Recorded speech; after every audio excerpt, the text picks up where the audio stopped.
Ne možete da nađete u Hrvatskoj nekoga koji će da kaže da je Oluja zločinačka akcija.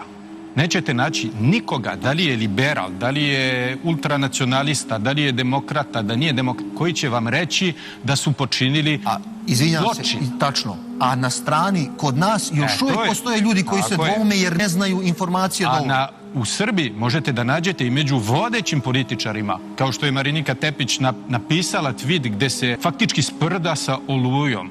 Danas je 4. avgust, 30 godina od Oluje. A ona je rekla, evo, danas neće biti mala kiša, već Oluja.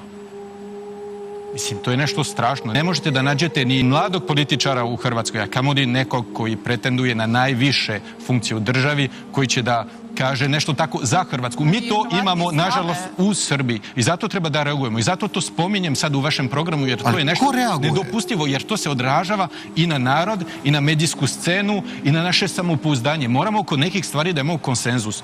Da, Oluja je zločin. Moramo da se setimo svih tih žrtava i svih tih ljudi koji su morali da izbegnu. Moramo to da negujemo i ne smemo sa tim da se šalimo. To je nešto nedopustivo i to ne postoji u drugim zemljama. Mi moramo jednom s tim da se izborimo.